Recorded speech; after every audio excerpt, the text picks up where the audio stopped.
Ladies and gentlemen, welcome to the Off Axis podcast. I'm here joined by Jake Hinga, JR, owner of Junktramp, and Wellington Lima, one of the creators of TRAMPWALL.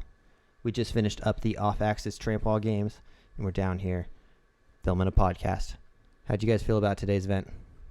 I mean, I won, so I'm pretty happy with that. You definitely are happy, I'm sure. You pretty much won like You half won twice, the events. right? Freestyle and big trick. And second place in top air, big air. Yeah. You did super well today. What'd you guys think of the event? I liked it a lot. I just want to clarify something very clear from the beginning, that I was not the creator of TRAMPWALL. I always think of you like that. No, I thank you for the. I do too. Explain yourself in this situation. Yes, please. So I was one of the cast member of the original cast of Lanuba, and I had a big input on helping the discipline to be where it is today. However, I don't want to claim that because it's a big responsibility. Thanks for the respect, but now it's just to be clear with everybody. So, I mean, I definitely introduced Wellington as like one of the founders of well, TRAMPWALL. one Him of and the Christian guys, are. yes. Yeah, sometimes I see these videos from like, it looks like the 70s or something. They're doing trampoline. Like, ridiculous. They're way better than I am now. Yeah. I'm like, Jesus Christ. Like, They were it's doing just stuff that we're just now doing now. Uh-huh. They were doing that 10 years ago. Like, Yeah, it's like on like, like when did you guys start? Well, we started in 1998. Yeah, because officially the quality of the May. cameras are so bad back then. Yes, and we were not able to record stuff at the Yeah. time. So like circuit rules.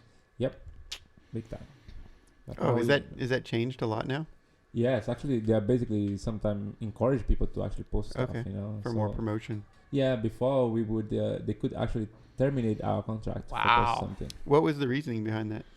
The whole, I don't know, like when you create something with some private and people like look for it, and then somebody would say something good about the show, like, oh, I can't wait to see that. So they thought about the curiosity behind, but it doesn't. They see that didn't work, and now we are in a new era where people actually, they get feed by what they see.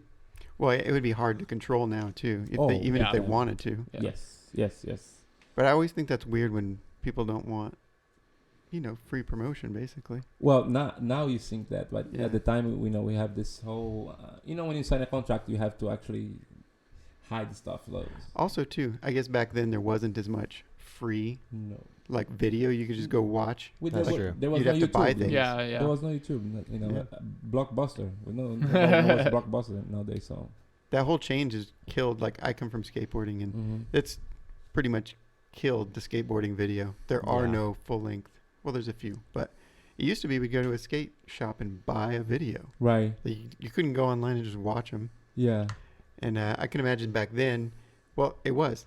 People would save footage. You didn't want it leaking out. You didn't want anyone to see it until the video got released. And it was unique as well. Like Yeah. when you feature somebody, it's like, oh wow, this person is really.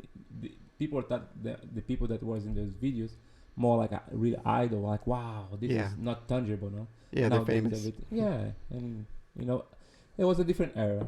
That's all. Indeed. Do you think traditional circus kind of had something to do with that? Because I know a lot of old school, like you do your set or whatever, and you don't want other people knowing about it. Like you teach your family, and Yeah. that it stays within the family. Well, it was something special for Cirque at the time. The word I'm looking for is like when you sign a contract and like you cannot. How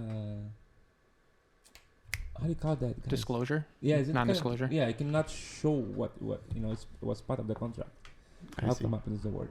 Yeah. I tried to make full-length video like a few months ago in this era of social media, and it's like someone does like a crazy trick, and they're like, I need to post this on Instagram. It was like, but we're trying to save it for the video. We're trying to like have this ultimate premiere and stuff, and it's just like, I just gave up on it halfway through. Yeah. My background's tricking, and so samplers are a big thing. So you would back in the day, it would be like you would film your tricks and you wouldn't show anyone, Right. and then you'd release like a 2 to 5 to 7 minute sampler, and it would just be mind blowing. And some of those samplers by people who were doing the first in that particular industry, they're still like the most watched things. And after a certain point, it's just dead. No one Exactly. cares to do it. No one Yeah. watches it as much. It's just instantaneous. And at the same time, there are a lot of people that they don't care after there are more people doing the same thing. They don't want to care about the origins of how the trick starts Yeah. or how the thing came out, about. So it's good to see more people doing it, but sad to see that sometimes you lose the history of it. Yeah, or the essence of where the it essence came. for sure. I think there's a thing now too where you can just open your phone and you see something amazing you've never seen before, Right. and then just 5 seconds later you can just do it again, Yes. and then all over again. It takes so much more to interest people now because it's like awesome overload. There's awesome things everywhere. You can just watch them 24 hours a day. Spoiled. Yeah. Yeah, there's no end to the amount of footage on the internet nowadays. No. Like it's kind of where like we're toying with stories and things and trying to get people involved in the personalities of the people doing things. I see Nitro Circus kind of doing that too, Mhm. where they each person who's doing whatever they're doing, they introduce their name and try to get you to know that person and follow them or care about them. So if they do a flip, it's more meaningful than just a random person Yep. doing something. So, guys, I remember the word. The word was confidentiality. Yeah. So we had the confidentiality, and if we show something, we could not even record. Almost depends which creation you would do. They actually would confiscate stuff. Oh wow. Yeah, because of it's part of the thing. So confidentiality was a big thing for us, and we went to record, and I mean, luckily I still had something because I contribute a lot during the creation of the stuff because I was always creating stuff. I was like, can I watch the videos? Because this is one of the things that Cirque did a lot, and they still do it, is they record each training and they record the shows. Mm-hmm. So we can have that as a reference if you were to, see the elements that you did that day. So it was unique to have that though. Yeah. Yeah, I could see like back in the day, if you created some kind of apparatus or something, you didn't want it to show to everyone because one video clip and everyone's like, oh, I could build one of those real quick. And then everyone's got it. Yes, a lot, yeah. Yeah. We're in like a weird day and age where people either want late or long podcasts or like long videos, or they Mhm. want super short ones. Yes. Like somewhere how it's not how in to between. balance that? Yeah, it's weird because like when I grew up, it was like we all made like 3-minute YouTube videos, and that was the thing to do. Yeah. I think that where it's at right now is just doing everything. Hard to do, but You got to do everything. we're making long videos and then taking snippets and putting them on Yeah. TikTok and Instagram. And that seems to be working. You get a little bit of everything. But those short clips, those short viral clips, I mean, they're almost worthless nowadays. You can get millions of views on them and people repost them all over the world, Yes. but no one knows who did it, whose name. It just becomes a meme. It's like, oh, look what this guy did. Yeah. Nobody cares who did it. No one knows. So it's key to do it all. Have a long story to keep people connected to your brand. Interesting. Yeah. Yeah, I find that's a big thing that we're trying to do is balance. Like you do need to get that initial virality to get a lot of eyes on it and to pull people in. And if you're going for that, get a following. But then at the end of the day, like 1 million people doesn't mean anything. Like if they're not buying merch or they're not, paying for, lessons or, if there's nothing happening, it's like, what does that mean to you? So trying to convert people into people who care, who want to learn, who want to follow your journey and things like that. That's more important. So my personal approach is mixing in viral and trying to do things where it gets a lot of reach, but then also posting something that I know won't go nearly as viral, will be looked at way less, but like shows my personality, shows who I am as a human. So that way people can connect with me more than just some cool clip. Because there are so many people, especially here in Vegas, there's so many people who are ridiculously like talented, best in the best of the world. Yeah. And like some people still use social media. Some don't, who are well known. They don't use social media, so that's not a good example. But some are extremely top of their field, like Holland. Yes. Holland's so good at so many different things. Mm-hmm. He uses social media a decent amount. How many followers does he have? I don't think he has a lot. Not a lot compared to like other people who have so much more. So Yeah. I think it's very clear that just doing badass shit, Mhm. doing really cool things isn't enough. You have to have something more for people to really, really care. Because like what we were talking about, it's like cool stuff is a cheap currency right now. There's Yeah. so much of it. Yeah. So what do you guys think would take to have a viral video of TRAMPWALL so people can get more related to our discipline? We do it all the time. Like, Well- The stories that you guys are doing. well, the stories are different, but you can get a viral video doing TRAMPWALL pretty easily still these days because Mhm. it's not that familiar to the Still, regular yeah. public. Mm-hmm. So when they see it, they don't know what they're seeing. They just see people flying around and landing with confidence, and Right. it's intriguing Yes. for someone who's never seen anything like that. The- But so that part's easy, but why bother? I mean, it's fun to do that. You can do it with your friends, but if you're going to videotape it and put it on the internet, I mean, you can have some, I guess validation knowing that people like it, Yes. but if they don't know your name, they're not coming back. Why even put it on the internet? Just share it with your friends. Mm-hmm. So, I mean, that's a key thing. That's what we're talking about, I guess. Mm-hmm. What's that other element that's not viral necessarily, but can bring people back to you, to care about you as a person or your brand, your company, your show, Right. whatever it is that you're trying to get going. But just doing cool tricks is cool. It's always been cool. It will always be cool. Mm-hmm.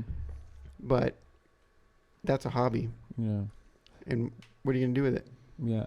I saw a group of guys. I don't know if they are Russian. There's a quad. DD squad. Yes. They were supposed to be here. They were supposed to be here. I wish they were here because I think it's unique what they are doing now. Yeah. Like it's really. I love what It's been they're a doing. while though that they are doing that. Yeah. I think what I was saying goes perfectly with them. Mm-hmm. They have some sort of backdoor method of getting work and stuff. Mm-hmm. I'm not sure how they operate, Mm-hmm. but they get viral videos probably as All much the as we time. do. Okay. But if you look at their social media accounts, Mm-hmm. they pale in comparison to what we have. No one's following them, Yeah. not at the same rate, Okay. because they'll put a trampoline on a train or something. Yes. Everyone watches it. Everyone reposts it. A lot of people know the name DD Squad, Right. but if you go to their accounts, there's not that many people there. They do get work. I don't want to Right.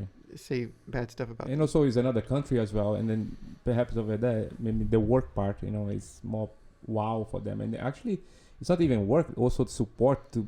Can you imagine put a trampoline in a train? It's not that easy. It's like No. to get, license for Whoever their riggers are, or whoever, like putting a Russian swing on a bridge underneath. the tramp wall on the mountain, like to the lake. Oh, They yeah. did over Yeah. that was Yeah. insane. And I think I mean I thank them for doing that because they also created our discipline. Yeah. So A comment on the one with the mountain. I saw that clip for 2 years.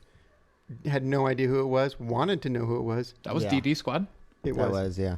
But I didn't find till 2 years later, and that is a serious problem. Yeah. Like, I never want to make a video like that where everyone loves it, but no one knows who did it.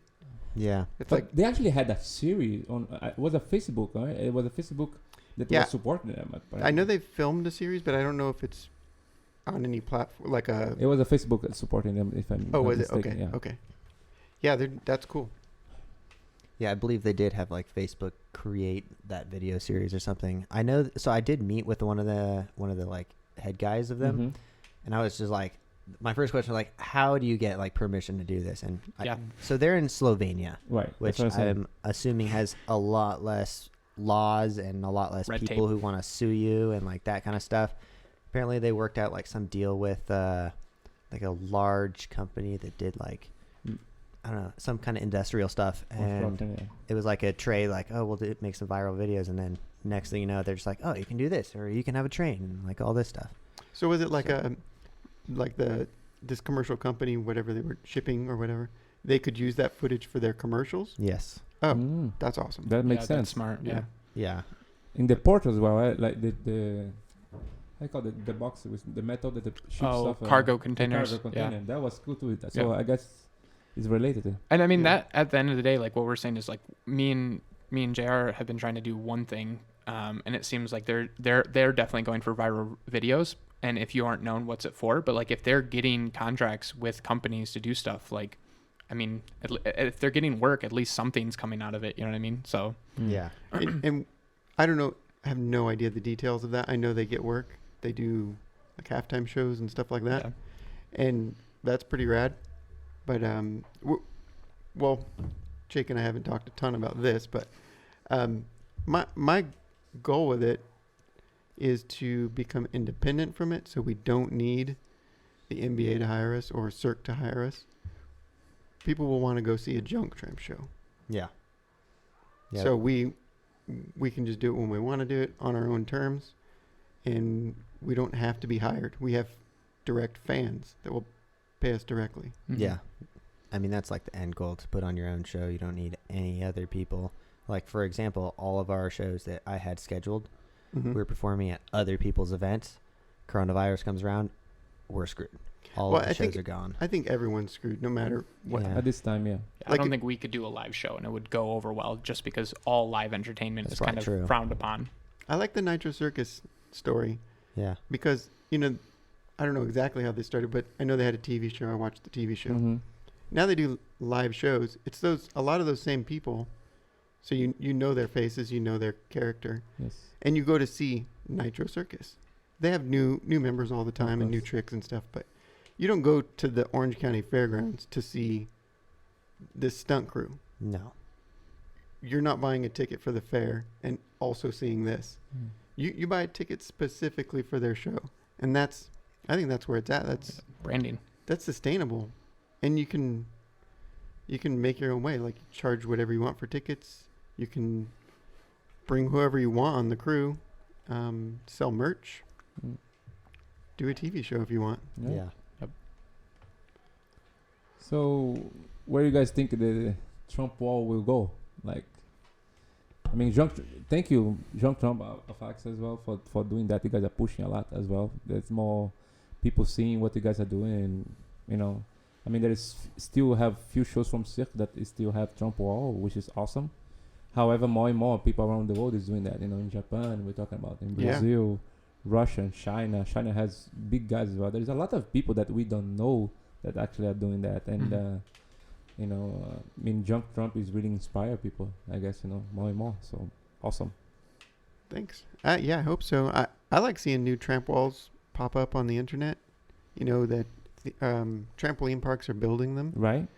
I think that's awesome, Yeah, and they're getting like better quality now too. of the trampolines, you say? Yeah. Or over the wall. Both. Because there were trampolines or tramp walls before, but Mhm. it's like they wouldn't have a deck, Yes. or they'd have a black bed, poly bed, Yeah. Yeah. or something that didn't have enough bounce to actually do tramp wall on. So For it's sure. just a struggle. And I think that's a problem, because if someone wants to go try tramp wall, they go to one of those places, they'll be like, oh, this isn't fun. It's not fun. And I have a headache. Yes, It's like, well, that's not tramp wall's fault, yeah. It's the equipment. exactly. That's like the one limiting thing about tramp wall is like they're not all over the place, and you can't just go tramp wall like you can go to the skate park or something. Yeah. Like, I guess same thing for skate parks. They weren't as accessible back in the day, and then skate parks started popping up, kind of like tramp walls are starting to pop up more and more. But you can't just go, like, if you want to go tramp wall today, unless there's a convenient tramp wall near you, you can't just go do that. I've said this a bunch. I don't know if it's still true, but definitely was up until a couple of years ago. There were more shows with tramp walls than there were tramp walls that you That could is go true. train on. Yeah. Yeah. It's true though. How does that happen where something's so popular in show? I really think that the trampoline park has a big part on that, because Well- they saw the success, and the kids were doing, like little box, and like, oh, they're doing that, and like, oh, they saw the idea for sure, and I'm glad to see that. It's just sometimes becomes a mess. Like, we don't know, is that tramp wall or just trampoline, and then people just bouncing. Oh, Tramp- right. Yeah. So Yeah. how can we define if it is really a tramp wall? Do you, Wellington, have a regulation? What is tramp wall set up to you? Or if you had to make one like right now, what would you go with? Well, for sure, with what you guys are having nowadays, a 10-foot wall is a basic one for people. What people are doing. I start with 12-foot. Yeah. Wall. So my problem is that I was getting bored by 12-foot. I'm like, I would come in my weekends. I had the card from Cirque, and I would bring the trampoline by myself close to the wall and jump as high as I could. That was my thing. Mm-hmm. And nowadays, like for me to do small wall is not even fun anymore for me. Yeah. But I understand that people need to break down the skills and progress. And a 10-foot wall is I mean, what most of the people do. However, if you want to really learn, you want to start, if you have a little box and go 2, 4, 6, 8, 10, and then. What do you think about 11? Well, we can do 11 and a half. That's good. Why not? We landed on 11, and that seems to be the perfect number. Okay. Yeah. I like 9. Oh, nice. Everyone hates me. But in my position, it's like I'm trying to sell shows who most of the places have a 20-foot ceiling. And if you have over a 13-foot wall, you can't do tramp wall. Yeah. Especially if you're 6'3", you're Yeah, already standing exactly. up high. If you do any pops, you're already at your limit. That's crazy. And Yeah. personally, You have to in my take that into opinion, consideration. yeah, I think like if you have a 10-foot wall and you have someone 8 feet over it, it's cooler than if you have a 12-foot wall and someone's 6 feet over it. Because generally, if you have a huge wall, people aren't going too much higher than it. Rather than if you have like a 8 or 9 foot wall, people are doubling the height of that wall pretty easily. Mhm. Perception, And to right? the untrained eye, I think doubling the height of the wall is cooler than going half the height of the wall, you know? Yeah. I know what you're saying. I'm not sure I agree with that, but Of course, it depends on the level of acrobats that Yes. you're Well, using. yes. I think the airtime. I think when we get to like MJ or OVO setup, to me, that's too high because you're drastically cutting the skill cap for the most part. Like Mhm. no one's doing stupid, crazy stuff on they are still because of the setup, but like the amount of difficulty of skills that we're doing on a 10-foot wall, people usually aren't doing those on MJ or OVO. What are those heights? I don't want to mess them up. 18 feet in MJ1, the wall, Yeah. but 25-foot drop. Yeah, 25 from the foot very top. From the top. And right. OVO's Always, if I'm not mistaken, is 19, but you have to get 5-foot gap or 6-foot More- gap, more than 7-foot. that, Yeah. yes. So you have to jump out from the top of the Yes. wall to even get to the trampoline. However, you have to take that in consideration as well. And what you think nowadays about a trick is awesome, Mm-hmm. but the eye of the public, they don't see those tricks. They don't. You did a very nice runny today, but for people that don't understand, Yeah, it goes over their head. It can be a barani. Yeah. They don't know the difference. Yeah, I agree. And one of the things about having a high wall is the fact that you don't need much skills. Just walking is like a wow factor because like how high this person is going, and it's like, and the music as well. So the show comes in effect. With Yeah, that, of so course. the combination of it. I remember watching OVO for the first time when I just started getting into wall and was like, oh, this isn't that big of a deal. Like they're doing a ball out. I've done a ball out. Right. And that was before I knew, because you can't even, if you're watching from the audience, you don't realize depth wise that there's a gap from the top No, they don't. to the trampoline. And so that missed it. And just like seeing the skills be like, oh, walking double, like I can't do that yet, but it's high. And I could see my, like it to me from an audience perspective didn't translate how scary and how hard and how talented those people were. Now that I'm better and I've learned those things. Now I'm like, what they do is crazy. But before that, from like a more muggle perspective, I didn't know that. Yeah. So that to me is like, it's almost too much. More OVO than MJ. Yes. That's one thing we're addressing at Junktramp now is developing a show from the acrobat's point of view to where the audience will be at the level of the deck or higher instead of watching it from below. Mm-hmm. Because, I'm still pretty new to all of it. Right. Watching from below is not nearly as impressive as standing on the deck and looking down. Everyone for the first time will be like, oh, it's not that bad. And then they'll walk up there and they'll go to take their first drop and immediately they're like, oh. Yeah. No, people are scared of height. Though. A lot of people are scared of height. Yeah. And see, that's one thing as well. So people see the Trump wall, usually people dropping, but they don't understand the whole progression of like starting from the bottom. Yeah. So a lot of when I see people how they jump, it's like, oh, they already when I go on the top and then drop. I feel that whole that conquer the top is something wow. Yeah. And that's what's the simplicity of the Trump wall that I miss. It hooks so many people. It's like tricking's hard because sometimes the barrier of entry gets weird. Tramp wall, like the very first real milestone is can you walk to the top without help? And that right away makes people so proud. If they're right there, they're on that edge where they're just about to get over. You can feel it. Yes, like you feel it for them and they feel yeah. addicted. And as soon as they get it, boom, they're like so excited. So that's definitely a huge hook. And I think we should feature more like a newer person learning on the wall, just to make it a bit more relatable, so they can see how. Someone made a meme where they were like, we should have every average day people, like average Joes, Yeah. do the Olympic events just for comparison, so you can see how Oh my goodness. how crazy that gap is. Yes. And I feel like that doing that with just a I mean, Yeah, just we've done it. oh yeah, you did the walking back thing, and Marley did something crazy, and then Yeah, it was just a walking back for their first time, and okay. yeah.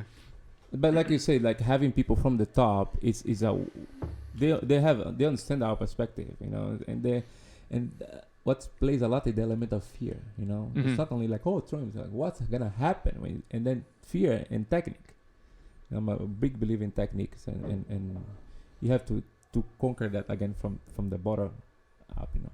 Mm-hmm. I think it works in two ways for the audience to be on top, because it's different than like diving. It'd be cool to watch diving from above, but then the diver ends up at the bottom. Yes. But in tramp wall, they take off from the top and they land at the top. Yes. Yeah. The audience should be on top. It makes all the sense.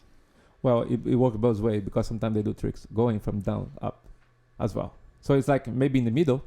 You mean like straight tramp to tramp wall? No, I mean like they do a swan dive to ball out on top. So Oh, first yeah. on top. Yeah. So that it's just a different perspective, but at the same time, then you can also maybe have somebody even above of them as well, so they can see like what it is, what we see from the bed, because you know Yeah. it's like it's yeah. But I like that though, to have really somebody like in the level for them to see like how high we have to drop before you do any movements. No. Mm-hmm. Yeah. I mean, you can't really do that in a big theater or Mm-mm. like at a circ show. But I've seen enough people who will watch from the ground, Yes. and it's impressive to them, but their jaw doesn't drop until they walk on top of the wall and look down. Then they're shocked. Okay. And it works too, because we're playing games now. Yes. So, you know, one of them is the box game where you have to land in a little Yes. box. How do you guys come up with that name? I didn't invent it. It's all just riffs. I mean, I wasn't there when they made that. I'm pretty sure Marley probably was the one. But like half of our ideas are just someone has an idea and we're just like, let's just try to do this for now. And sometimes it works and it's really good, and sometimes it's not. The portal idea was just Marley being like, Yeah. right? Like, let's just jump out further away and see if you can get to another box. Now you have to direct somewhere. Yeah. How can we include that into the other thing? And we're like, well, maybe you just get one of those each thing. Like, all of this stuff is just us experimenting and having Yes. fun. Yes. And we kind of gauge the audience's reaction and we Uh-huh. gauge our reaction. Like, do Yes. we like it? And I feel like that's how it's been going. What I like about that is that it's bringing another element to the discipline. Mhm. You know, it's not only the tricks itself or like the landing Oh, itself and the balance, It's the game aspect. the game too. aspect, the fun of it, And that game the would next level. the game will only work if the audience is above. Because if you're in a normal seat, you won't see the landing. You won't see Mhm. the That's box. true. even. Unless they are being filmed. Yeah, and that's no fun for a live Right, show. right. It's cool. Yeah, it's a whole nother like level if you can put the audience up top. It's a lot of shelving you gotta buy. Well, that's temporary. I hope, you know, if it does work, if it continues to grow, I hope we would have regular like A stadium. A Stadiums. stadium, so to speak, yeah. stadium seating. But the first row is at the deck level, you know, 11 feet above the tramp wall Yeah. or above the tramp. And I feel like just like any other sport, like basketball just started in a gym. You know what I mean? Like, stadiums weren't built until there was an audience for it. So it's something that kind of starts to evolve as things grow. And like for a lot of them, you know, like skating was accessible because at the end of the day, you can really just grab a skateboard and you can do stuff even on a flat surface to some degree. So it makes it a bit more accessible. But, you know, football needs a team and you need like refs and you need like you need a lot more. And so I feel like that's not enough to inhibit something. Like, tricking is very accessible. You can literally just go out in Anyway. grass and do that. Yep. But that hasn't hit nearly as mainstream as it's just not as interesting. There needs to be something more. And Well, I feel like that's parkour hit. parkour and- hit. Yeah. And you don't need anything. You don't even need shoes. If you Yeah. don't- Some people train barefoot. Yeah. Yeah. You can literally have nothing, spend no money, and do parkour. I Mhm. think that's beautiful. Yeah. Well, it's hard to do that with the TRAMPWALL. Yeah, you can't. I mean, Yeah. it's just something we have to get over. Yeah. So what do you think of safety, Wellington? Because I know that's a big thing that we've been kind of discussing about as the level events grow, and kind of what we're tying into what we're talking is like the audience doesn't necessarily understand what we're doing, and sometimes we're throwing really big tricks, especially at an event like this. People can sometimes get caught up in like, oh, I want to win, or I want to prove myself or whatever, and they might throw things that they're not necessarily ready for. Or on the flip side, some people are ready for things, but you've never seen the progressions that they've put into doing that. Like my to just draw an example, my Randy to double pullover, I've never done that. Should I have thrown it for the first time in an event on a setup? Maybe not. That might not be the most safe way to go about it. But JR's seen me do Randy this past like entire month at different setups. I've been doing Brandy double pulls multiple times into boxes. I've done Rudy double pullovers. Like I threw my freestyle was me warming up with the intention to throw that skill, hopefully. And if at any point I'd been like, I don't feel good, I would have shelved it. So, last year we had the competition over here, and there was a lot of tricks that we were like, oh my God, okay, that's it, man. We were literally like turning our heads away because there was I don't know, I don't think there was the need to do those hard tricks. I understand the adrenaline, and then people also, they have to push their limits as well. It's in our nature to push our limits. However, again, I think I was talking to you about how much dangerous we wanna, it's the discipline itself as a discipline is about 22 years old, right? If somebody got really hurt, we're gonna put down in the toilet the discipline, because it might gonna bring the people just an ethical point too. Yes. Like, so we don't, I mean, I'm strongly believe that people, again, from the public perspective, we don't need to do much stuff. I love the popping. The pop is something that for me like really enchanted me. Like everyone has their own characteristic. It doesn't matter which foot you put on top of the wall. It's like how you hide. That's your style, your pizzazz. Your style. It's yourself, and you can do tricks with that, and you don't need to do the triple back. It's awesome though. It's awesome. It's like, wow, they're really pushing the limit. Can we do that like in our field like of performing? Can you do that 10 times a week? No. No. Yeah. So it's like how can you balance that? Maybe a night I can do a double every night. Okay, that's cool. But if it's for your own pleasure, awesome. Just know that there are precautions, and you have to, as much as you can, do all the pre-requirements. Do a back tuck, double back, and then train that in the trump. I am this. Sorry if I speak too fast, guys. So there's a lot of things that people do on the trump wall, but they don't learn on the trampoline. So I wish people and they don't have to do trampoline to do trump wall. However, there is a lot of awareness that you develop when you do trampoline, and I wish more of the people play a little bit more with the trampoline, and as they are learning with the wall, do not go directly to the wall itself.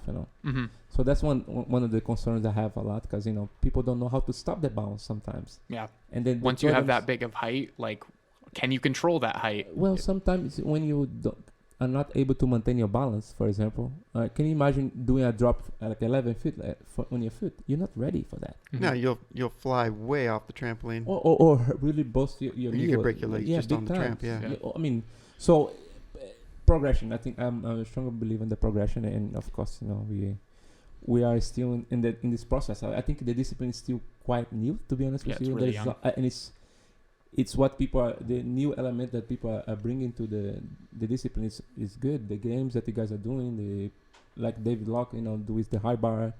Yeah, it's good. I think it's just the age of it. Like scootering is probably about the same speed right now, where there's people doing crazy stuff.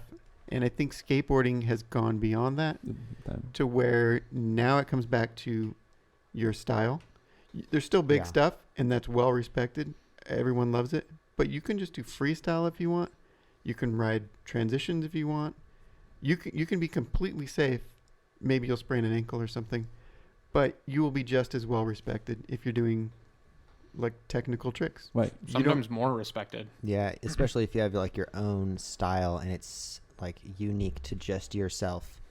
That's how you stand out. Because especially when I go to judge scooter competitions, 9 out of the 10 kids that I'm judging all look exactly the same. They all do the exact same tricks. and then one kid will have his complete own style, and that's usually the kid who stands out and like gets better scores and like has a better social media following and all that. It's just kind of like I treat it as an expression of movement, and you express yourself through this movement, which is kind of why I named my brand Off Axis, because technically that's like incorrect, but it's like express yourself how you want to rather than be forced to do a certain technique. Yeah. And a big part of what I noticed too, even because TRAMPWALL is so new, so much of it was people who were ex-trampolinists who were started doing it. And so you watch almost exclusively everyone out of Montreal for like the longest time, the Julien Roberts, pretty much everyone who's been in Oval's company or Catwall is like, when they do Rudy's, it's arms down by your side. Like perfect technique. You know, like there's a difference between form and technique, in my opinion. You need technique so that way you're safe and you're able to squeeze out all the power that you can. But form can change. You can do a swan. I mean, Marley does how many variations of a swan? I know, and Marley's a really good example because he does things very differently than everyone else. Yep.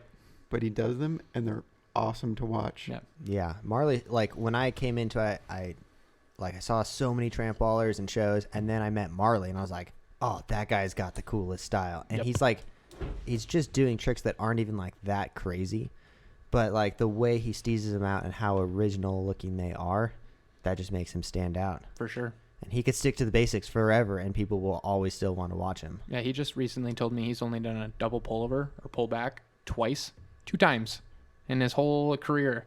And like, that's the trick that I've been rocking right now, and I would watch him train and him perform for an hour before I would watch myself, because he has every movement down. He knows where each part of his arm is, his fingers, like everything, and his style really comes through, and it shows. And you show, like, you can't help but get mad respect for it. So, I think that's key. It's full confidence. Mm-hmm. Even though he scares me a lot of times because he does that late tuck where you think he's going to land on his head. But after a split second, you realize he was totally in control the entire time. Yep. He did it completely on purpose. And he did it late because he knew exactly where he was. He could do it late. Mm-hmm. It's just exciting to watch. He's developed that all on his own. I don't know anyone else who does it like that. No, I really don't. I know Julian Kalari has a huge style of his own, and Mo to some degree as well. Mo as well, yeah. But Marley's kind of got, and Max J actually has some wild stuff that he does. Yeah. You can right away you can just start naming off people, where I know so many people who, even to me for the longest time, I'm only recently starting to really come into my own style, but like a year ago it was just, what is performing? What skills do you need to perform? I'm going to make myself a box so that way I can get jobs. I will learn the ball outs. I will learn, the swans. I will make sure those are clean, and I can do that in any location, because that's what's going to get me work. Once I started getting to a point where work started becoming a little less of a problem, then it's like, what am I naturally good at? What skills have already kind of clicked? I'm going to dive into those, and I'm going to start being like, for the longest time, I forced myself to stop standing with my arm up, because I was only doing that because that's how I learned and that's how everyone do it. But I don't need to do that. You can, and sometimes I still do, but it's like, be intentional with your skills. And I feel like that alone is already part of it. So that's, yeah. No, I understand. Do you think marijuana has something to do with people's style? Because I just think everyone we just named off with the good styles might be a heavy user of marijuana. For me, like, I don't think so. When I was scootering, I would go to the skate park and I would do all these like hard, difficult, like dangerous tricks, and I would take a break and I would smoke some weed, and I'd come back and I'd just be like, oh, I'm just gonna do huge slow inverts and like all this kind of stuff. I think it might have something to do with it. Well, maybe that's worked for you. For me, it was just because I had I had always envisioned things, like sometimes Christian and I, when we come up with different movements that was not there yet on the TRAMPWALL, we literally dream through the whole night. We were so excited about the creation of that discipline that we would dream about movement, and we would break down, and yes, both of us, we did trampoline, but I mixed with capoeira, things wild things that I did in Brazil, and that's how we will come up. I never need to have marijuana. Sorry, guys. Yeah, that's like the coolest thing about trampoline is everyone comes from a different background, Yeah. so you can tell like the difference in like people's styles. Like for me, it was really hard for me to do a swan dive because like standing straight up on a scooter, that's how you loop out and land on your back. So I like, remember when you first came over, you had handlebar hands. oh, everything I flip. did, my handles Oh, or my hands were really? just glued right Yeah. here, and I didn't understand. Like I'm like the perfect person that you're talking about. Skipped trampoline completely and just went to the wall. And like even now, my tramp wall or my trampoline is pretty bad. But you knew how to flip. It wasn't really dangerous for you. You The had air amount- awareness. The amount of times that I landed on my head learning trampoline Oh, really? and tramp Okay. wall, I swear I landed on my head almost every time I would like do any kind of session. Do you agree that you need to have a little bit of trampoline? Oh, totally. I would not suggest the way I learned to anyone because like I had so many injuries from scootering, and then I came into tramp wall and I was like, oh, this is like a way for me to still perform, but not on something that's as dangerous because Right. I don't think it's as hard on your body as Yes. scootering is. No, it's not. No. Yeah, yeah. And then so I was like, oh, I need to learn how to do tramp wall good enough to be in a show in 6 months. So I went on this like rampage of just training every single day just to Mhm. be in a show. Right. And I did it, but like I easily could have gotten very hurt so many times. Like there's definitely videos of me doing like a 1 to 3, and I should not have ducked my head, Oh but I my did, goodness. and I landed straight on my head. Oh my goodness. I don't remember too many bad crashes. I remember you convincing me to do a gainer dismount, which I was barely good at doing gainers just on the tramp. And I landed directly on my head. Oh my.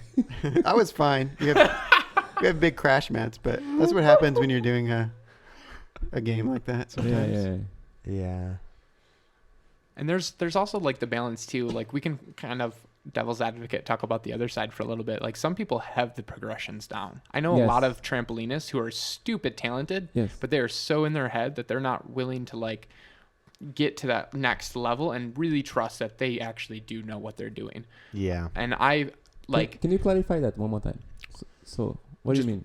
so there are people who have the progressions. Yes. They've One by done one, yeah. they've done that. They've Mhm. been on a trampoline for 10 plus years, and then they come to wall and they just are too in their head about it. They're scared. They're not willing to push past the skills, when sometimes there is a moment where there's always a percentage of risk with what we do. It is a dangerous Always, thing. yeah. We try to minimize it as much as possible. Mhm. But at the end of the day, there are some times where you just have to throw something. Yes. And if you've done the progressions and you've gone all the way and you're still kind of struggling, like there's a moment of like flow where you really believe and you just kind of let things come out instead of second guessing yourself, because you can't hesitate in the middle of the flip. Yeah. No. And so since I've been at Junktramp, I want to like almost publicly like thank Garrett, because Garrett's like probably your Christian. Uh-huh. Like me and him, I feel like are neck and neck in skills, Yeah. and it's a toss of a coin any day on like who's going to be better. And like Awesome. we've both been pushing each other, and I'm pretty in my head a lot. I'm very like analytical. And so since being here, I've had to just, and the skills that I'm doing, I'm not cleaning up as much as I normally do. I'm not drilling as much as I normally do, Right. which you have to kind of go through balances of that. But I am just, there have been so many tricks that I threw on the spot that I would have spent so much time progressing up to, and I did them. I did it in the moment better than I've ever done, and it was completely safe, and I felt really comfortable. Mm-hmm. And I think the reason why I did so well this competition has been my experience at Junktramp with Garrett, where you just have to throw it and just believe in yourself. So I do think there's another side of it too that isn't always talked about. So Yeah, and there is a interesting thing, like people that actually do gymnastics, right? And they start doing trampoline, like, oh, I have experience in gymnastics, so I'm gonna be good at it. I'm like, okay, cool. Can I see your backdrop? And Yeah, like, they oh, don't have it. They Yeah. don't have it. Yeah. And I'm Yeah. like, but I can do a double flip. I'm like, cool. This is a different discipline. And even the technique of the trampoline itself doesn't work well on the trampoline. No. Trampoline. They don't want to push off the Nope, trampoline. nope. So it's Yeah. and the knee doesn't bend in the right place. Well, you know? they always want to stay in the center. Yes. You can't stay in the center if No, you're doing tramp wall. when you do tramp wall. And then one thing that I want to clarify as well, so between Christian and I, so I don't know, I wouldn't be what I am today or well known in the field of tramp wall if it wasn't for Christian and my coach Daniel Colla that was pushing me so much. However, I was the guinea pig, you know. I was the guy that I would try stuff like say, okay, if you do it, I do it. So we would, you know, yeah, it was funny, but you know, it's always good to have that partner of somebody that you can really trust, you know, because it's your life. You have to understand something. When you are doing trump wall, you're throwing your life, man, and you have to be aware of where you're going. That's why I'm really believe in the principle of technique. You know, you have to understand how to land well on the trump wall. You're not gonna always be perfect, but you wanna be aware as much as you can. You know. Yeah, it's good to practice those lower level skills just to get the awareness of when you land wrong, what to do to adjust. Exactly. There's a lot of that. We try to kind of talk people down sometimes who aren't ready for something. So you guys actually encourage that for people to not go. Absolutely. Okay, because sometimes I see that in the videos, like, wow, they're not ready for that. No, and some people I have let do things, I've regretted it, because sometimes you don't know. It's hard to tell, right? It's not. I mean, I'll tell people. No. I'm saying, like, it's hard to tell when somebody gonna throw a trick that not ready. Sometimes, like, somebody today the guy did a 1 and 3 with 1.5. Yeah. And was John, right? Yeah, John Snyder. John Snyder. Well, it was awesome, and I saw him try before on the trampoline. Okay. But I was like, okay, do we need that? Like, oh my goodness, what if So. Yeah, I think because tramp-wall is kind of like the art of almost landing on your head. Like the best trick contests get pretty sketchy sometimes, and like in scootering, we noticed like the veterans stopped competing in best trick. Like I definitely did, because best trick is like, who is the hungriest for that like gold medal at the end of the day, and that's usually who cares about their body the least at the end of the day. Like you're not going to have the guys who have like a career going for them really sending it. You're going to have the guys who are unsponsored, like no shows or anything. Those are going to be the guys doing that. No, you're right. Absolutely right. Yeah. Let's see. I did want to talk about the WTF that we had last week. Hang on. You're gonna bathroom break? Yeah. We'll come back to that in a second. I feel like for going back on the last topic for a second, then while we wait for JR, a lot of it comes down from the top. So in gymnastics, it's very well regulated, and you're going. And we don't want to go too far that way, in my opinion, because it kills a lot of the art of it. But Simone Biles is an idol to so many children across the nation. Yes. And even across the world, I'm sure other countries, little girls are like, I want to be like Simone when I grow up.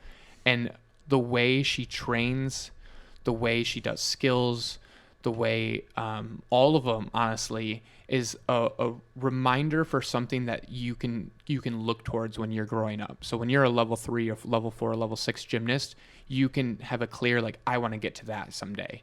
And I feel like a big part of what we're trying to do at Junktramp is just get to the point where at the top, you're like, I want to be like Mo. I want to be like Marley. I want to be like Jake. So that way they have something that they can reach for and strive for. And that motivates them to go through the progressions and go through the drilling and things like that. And so if we get to a point where the top people in the field, whoever that may be, the Dylan Vances, in my opinion, the Mo's, the Julian Colaris, if your idol is like, no, man, you don't have to throw that big trick. Like, you can take some progressions. You can clean it up. Like, that does a big way for curbing some of that dangerous kind of sportsmanship in a sense.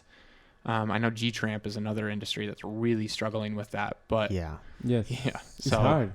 I hope those kids don't, like, grow into tramp-wall, because, like, I don't get it. It doesn't make any sense that you would hold on to your legs until you just stop rotating and hit the trampoline. That just makes no sense to me. Like, how many flips can you possibly do in one air? Even if you're totally out of control, that's not impressive at all. That's just stupid to me. No, there was even a technique on showing how to land on your neck. I'm like, what? Yeah, that was posted in the TRAMPWALL group. Yeah, I remember that. No, there's a limit in things, you know what I mean? And, of course, we don't want to criticize other people's work, you know, because, you know, something's coming out. We just don't want to mix things up. We don't want to bring that to the TRAMPWALL. Definitely not. This is not going to be good, I think, for the discipline itself. Yeah. I do think it's going to happen whether we like it or not, in terms of G-Trampers coming into TRAMPWALL. Because there's a kid back home in Michigan, and my home, like where I learned TRAMPWALL, that kid, as far as I know, has only been training TRAMPWALL for like a month, maybe 2. Okay. already did Rudy to double pull over on a 10-foot wall. I saw that and was just, it took me like 2.5 years of working my butt off for that trick. And I'm still kind of like, have to be making sure I'm on point. And he just busted it out. And I was like, wow. So I don't understand where, because, training as an athlete, you condition your body to do certain skills. Mm-hmm. And they are doing things they are not ready. I mean, No. so how? I mean, of course, we're not to judge anyone over here. Of course, I mean, bravo for those kids. But I'm not sure how many times they could do it. That, like I say, Yeah. the good example is the performance.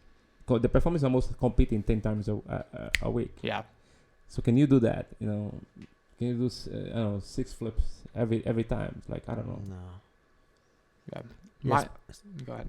I was just gonna say, especially because tramp wall, you're typically on a trampoline that's above the ground, and one mistake like that, you go flying off, could be deadly. Deadly. And like, we've been pretty fortunate; we don't have any like really serious injuries. Like G-trampers, multiple kids have been paralyzed within the last like couple of years. However, they don't show that, right? That's what I don't see too much things like that. Of course, there is crash places, but like you don't see that very often. They only show that good part of the kids actually doing that thing, and everybody like, oh, we are good. So, it's also not a teenager thing that they are doing. I think the big part with G-Tramp in terms of it is at the top, there's promotion for as soon as you make it over your head, it's completed. And like necking is like a thing. Like it's actually almost like a joke in the sense that it's real. Like they will purposefully neck things sometimes. And I feel like that kind of culture already promotes certain sketchy things to be done. Like I feel like almost every person who's done tramp wall has probably like necked on a trampoline at least one time on accident. Have you never? Never. Wow. Because like sometimes when you're learning something new, there are moments where you're just like, sometimes you just blank or something. Like so many people have thrown, I know a lot of people when they're first learning millers, well, they've trained it to do it like, 1.5 like cruise, yes. Like that's like the guy back in Michigan from when he trained it, he went to do that. His first one was not that way. He did like double full in, full out or something different. Yeah. So it's like sometimes your awareness just kind of kapoots. Yes. That happens. We're trying not to promote doing that on purpose though. And I feel like that's the difference. And I think that's when the trampoline comes in, though, when you break down the skills. Yeah. So slowly, yeah. So like when I first did the burning out on the trump wall, what I did is like, so if here was the wall, I would go front flip to my feet, double to my feet, double to my stomach. Off the wall? No. On the Oh, okay. I was like, whoa. No, over here. And then what I did is I did burning out by facing the wall, so I would get used to that because it could be really blind to flip with the wall in front of you, So I was doing the skills like in front of the wall before on the trampoline before I bring that to. So you did a straight tramp double front flip, landed on your feet. No, landed on my back. Oh, on your back. Yes. But while facing the wall. Yes, that's how I learned. Oh. That's how I learned the 2 and 3. I did 1 jump, 2 and 3, because I need to understand what it is to have the wall over here. The wall was on the width side, yeah, not the long side. Yeah, on the like where the index are. No, yeah, like Tanner's. Yeah, okay. Yeah. That's terrifying. I don't even like jumping facing that way. Listen, it's terrifying, right? But again, that's what I think about the technique, because you know if you go forward, you're gonna go hit the wall. Yeah. However, I didn't go doing 2 and 3. I start again, dive, front flip. So I would do the progression to see and understand the motion of the elements. And people already go for the bottom out. Okay, we have a crash mat, and then they land on over there. And that's how you learned your walking flip, your walking half out. That's what. Well, I now have a new progression for that trick. Yeah. So. Yeah, I think that's like Wellington's never landed on his head because he has the option of landing on his stomach or turning to his back. Like when you don't have that trampoline background, you don't have the option of bailing to your stomach or turning to your back, or you just don't know how. Like you never were trained over and over and over to go to your stomach. Like I don't have the option of going to my stomach. I'm terrified of that. I'd rather land on my head than my stomach for some reason. You don't think doggy drop's an option? It is. Some people do it. I don't. Well, know we don't how want to do a it. double back to a dog drop though. But would it I mean, be better but- than to your head is what I think what he's Oh, saying. well, yeah. I think part of it comes from like you in that moment, it's your whatever your natural instinct is. So Yeah. Wellington's progressions help make your natural instinct be the safest option. Because the wall is over here. You don't want to. How are you gonna do like a bar running? Okay, the wall's over here. If you go forward, you're gonna hit the wall. Yeah. Oh, let me train that on the trampoline. Yeah. So people do walk by, and then they can learn again.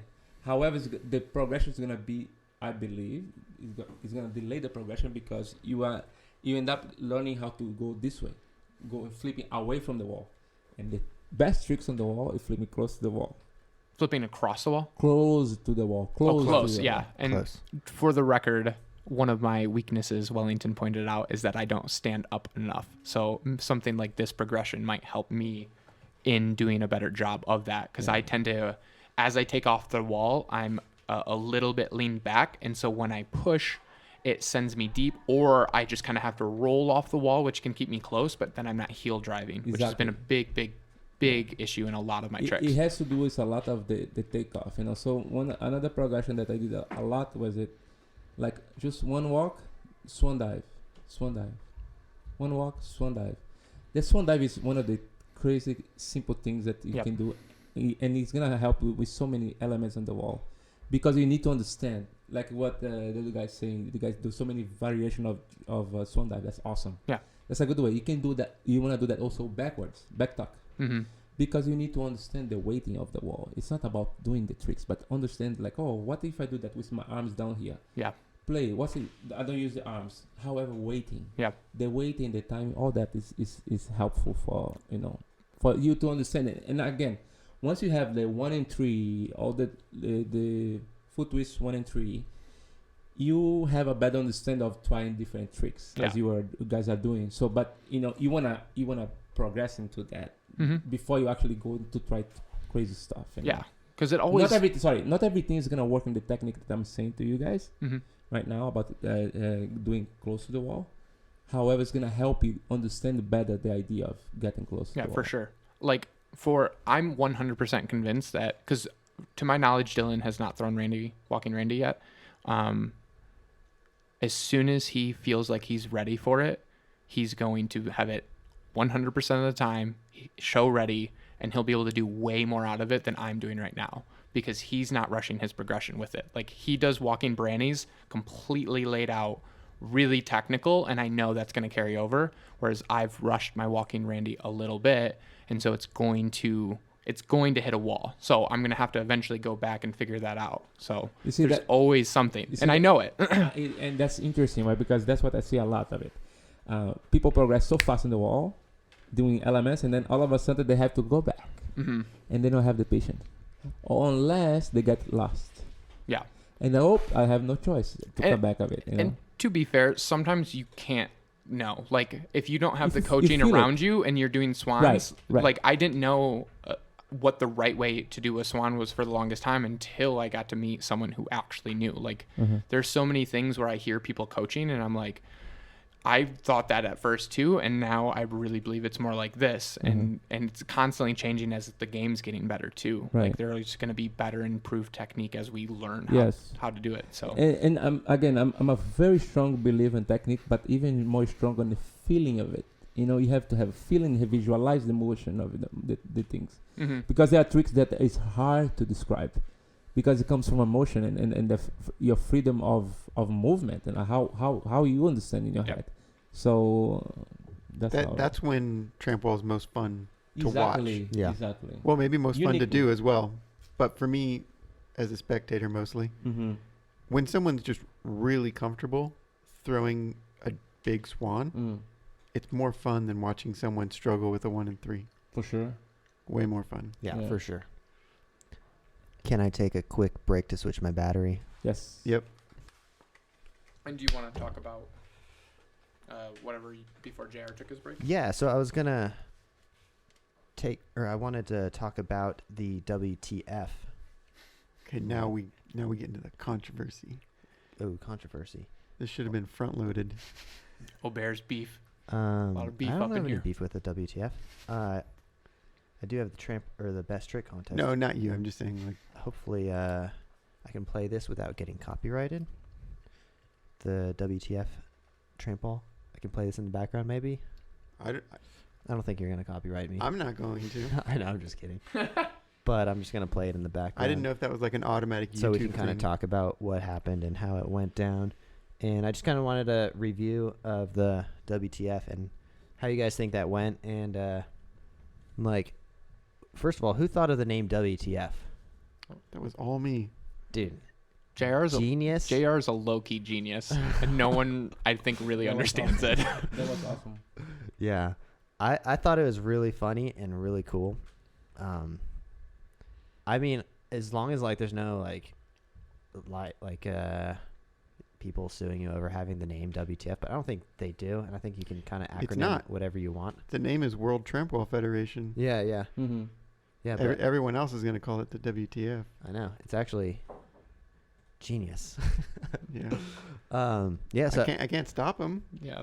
how do you guys think that event went? Did you guys was it to how you wanted it to be, and like For me, yeah. Like, was it like everything went according to plan? no. Of There were course, a it never lot. does, but A lot of things didn't. But it was intended to be a test event. You know, just to see if we could do it, work out the bugs, see how long we could roll with a contest and keep it interesting for a viewer. yeah. And we sorted out a lot of problems. But in the end, you know, it's 46 minutes. And to me, I think pretty much all of it's entertaining. So I think that's a huge win. Yeah. Yeah. Yeah, no, it's for sure. And like taking the crowd element out of it was just makes it like go a lot smoother. Like today for me, like I was just worried about like too many people showing up, and like I can't really record my voice if I'm projecting it to an audience and trying to narrate the video at the same time. Yeah. So it's just kind of like it does look better on video if you just take out the crowd. Well, it was a logistical thing. We could only fit so many people on the platform. Yeah. I knew that going in. I was confused when you said, "Oh, we're gonna be limited on space." I'm like, your backyard's huge. What are you talking about? Yeah. I mean, backyard. That was in the middle of the desert, wasn't it? Yeah, no, that was a box. Like JR actually had like specific invites and was just like, don't just bring whoever. Like we won't have space for them. So Yeah, I had to tell people, like, if you're bringing your girlfriend, you have to tell me ahead of time, because if she just shows up, there Yeah. may not be space. There may not. Yeah. Yeah. But from my end, I thought it went exceptionally well. Like what JR said, it was mainly a test. We wanted to see, you know, how it would read in terms of like, would people think it's like a legit like event some other location, which worked really well. We wanted to see if our games were all interesting or varied. We wanted to see if we could stay in character the whole time. Could we entertain people for a long? You were in character. Yeah. We're breaking the fourth wall. Oh man. No, it's fine. That's what we're here for. Okay. I was like, are we? No, we're really Okay, discussing okay. it. It's good. Oh. So we needed to make sure that we could actually stay true to that the whole time, because normally it's as soon as the camera's done rolling, we like break up laughing or something. We needed to make sure that, again, for 45 minutes. Yeah, it ended up being 46 minutes. Like, can you keep someone entertained for 46 minutes just doing TRAMPWALL? Not a show, not clowning, not anything else. Like, can you keep someone there the whole time? And so that was a big win. Like your YouTube viewing watch is a pretty good indicator of that, I feel like. The view percentage is really high. Can I just say, when I Yeah. saw the who was it, the one that did the kick? Alec Kasov. No, Right. No. it's Marley. Oh, Marley. Marley did the kick. Yeah. Marley did the kick. Honestly, I thought was I can almost believe it. Yeah. Good. And- That's what we Yeah. wanted. Yeah, and then when people like, oh, nothing happened, I'm like, oh, okay, that's part. It's part Yeah. of a game, which is Yeah. well as well. So like, I felt like, oh, it was, yeah, it has a lot of potential. To that, there has been tons of comments Mm-hmm. about the fake kick, the fake fights, which is hilarious to me. Like they're In a good calling way or me in a out bad way? in a bad way. They are really upset with us for doing that, for trying to make it as if we're actually having real fights. But they don't mention that there's a mime who's doing therapy on Garrett. But, It's that might need to work a little bit. I could not see it. You didn't see the mime? No, I saw it, but Oh. I could not tell that he was really doing that. I thought it was just a friend. Yeah, but it's a guy Yeah. with white gloves and a Yeah. beret, like doing arm motions to treat. Just- Yeah, I yeah. just remember. Yeah. No one ever mentions it. It's like we're trying to be entertaining. It's Yeah. obvious we put a mime, a fake thing. Mm-hmm. There's no mime therapists in the world. We're not trying to Right. fool anyone. We're trying to be entertaining and maybe catch you off guard. It caught you off guard. And that was Perhaps- exactly the Yeah, point. perhaps, and it was good. Perhaps what it is like, it's still new, and people need to maybe follow up more the story. Maybe the storyline was told too fast. The storyline Yeah, like of the mime. of the mime. Oh, So yeah. I Oh, couldn't. could be. I couldn't. I didn't understand. I thought it was a friend. Yeah, and Okay. some of it too is people from TikTok have seen specific TikTok videos that Mhm. showcase that, so they'll know. Like we definitely have some audience who's coming from there who will get a lot of these jokes, where Okay. someone who's never seen any of that won't really understand. Right. So Yeah. so what are we aiming with that? Like with this, is just to bring more audience into the discipline. Is like to eventually have a Junktramp on show. Well, we'll see. I want to just shout out Jay. Jay's the mime, by the way. Aloha, Jay. Jay Steezy. No, we've done several videos Mhm. about the mime doing therapy on people. Okay. And not just this long video here, Okay. but nobody calls us out for the mime being fake, which is bizarre to me. Yeah, it's so funny. Is the people that are comment are people that actually do TRAMPWALL? No. Or people that are outside and just like it? Honestly, are there video. 300 people in the world who do TRAMPWALL? I don't even know if I there's think that it's many. more than that. It's more About than- that, but like that seriously do it, and then I would say a few thousand that like do it here and there. Yes. Well- Because China, they have a lot in China though. Do they That's true. really? Do they? Okay. Yes. China and Brazil. Europe. I've seen some people from Brazil. in I've not Russia. seen. In Brazil, they have like out of nowhere. There was like while I was performing last year in Brazil, there was a circus school that called me just to go there and just talk to the kids.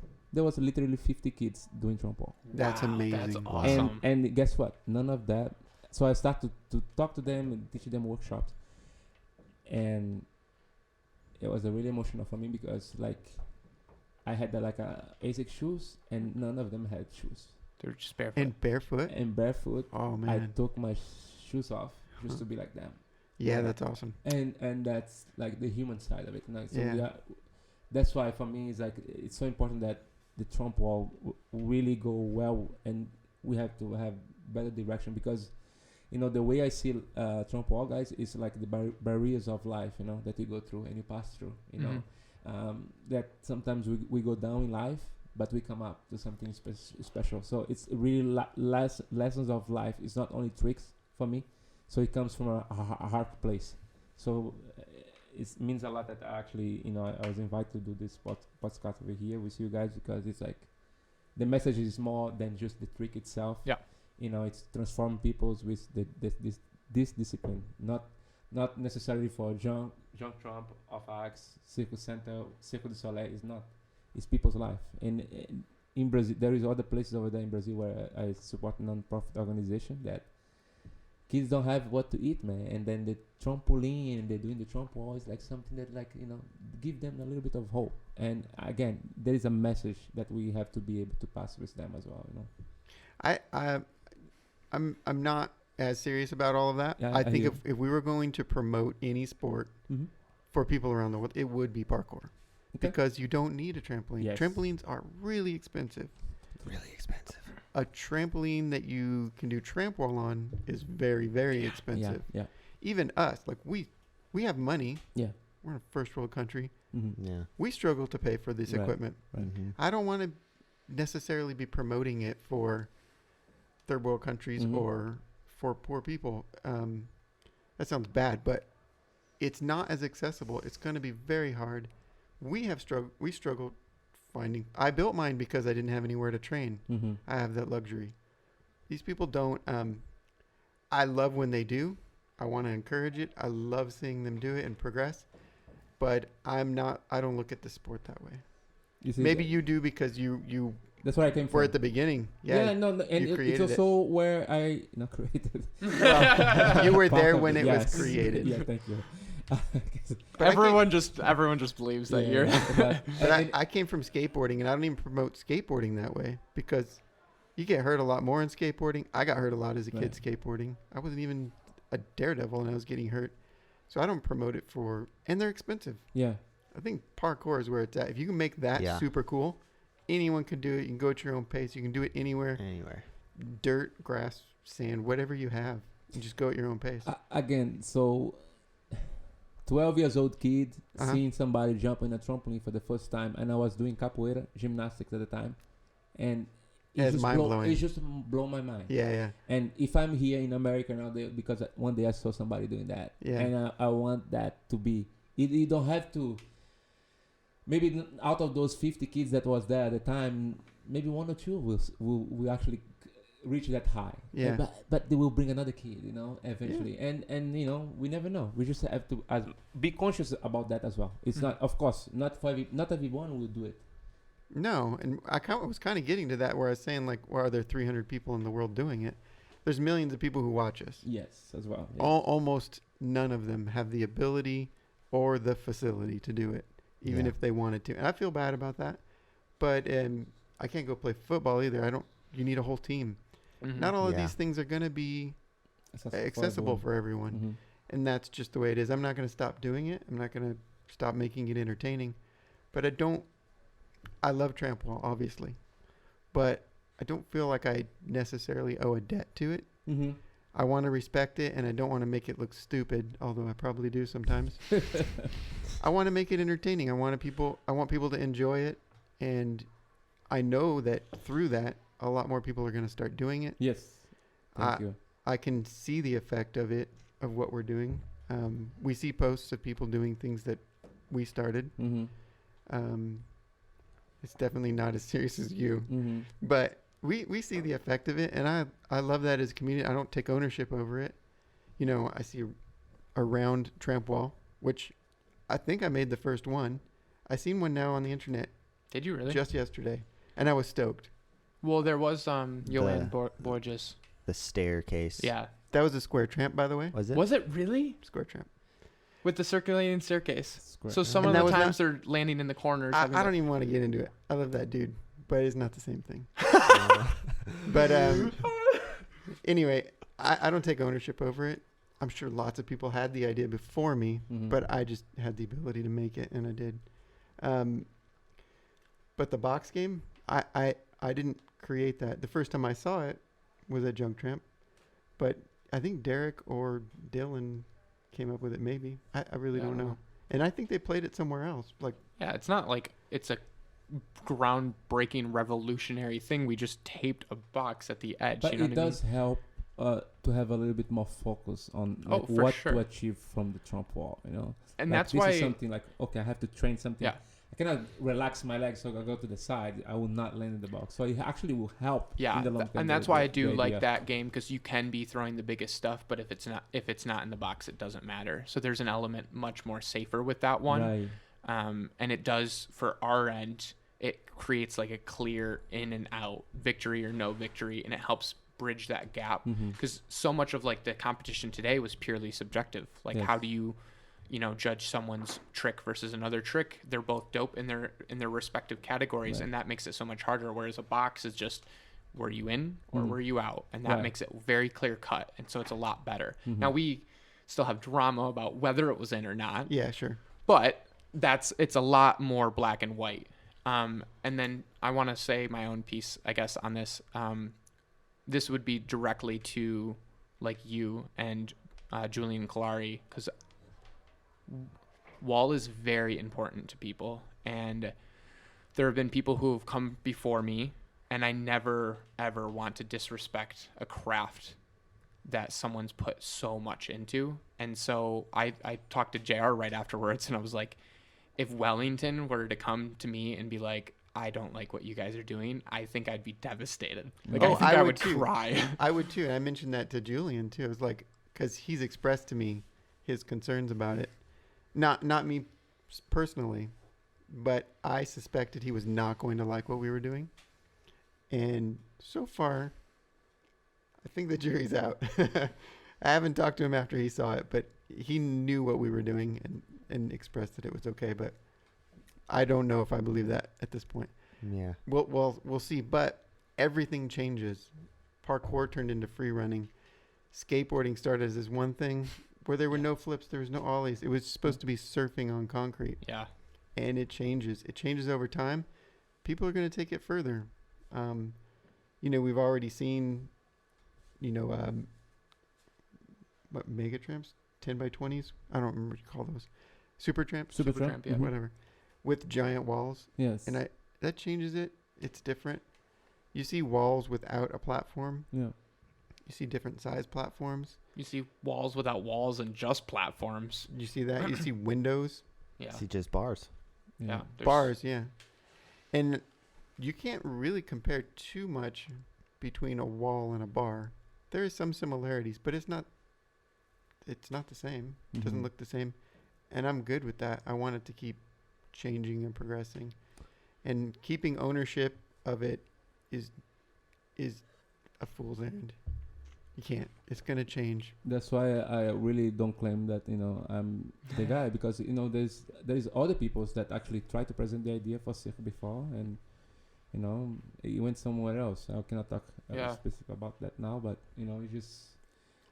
things got involved and people taking a different perspective. I brought elements of capoeira gymnastics into the There you the go. trampoline, and Everyone takes their background. if it was not for that, there would not be the Lanuba as you guys saw it. Mm-hmm. There would not be. But if we kept it too close, if everyone kept their thing that close, I mean, all the trampolinists would be angry at the trampwallers.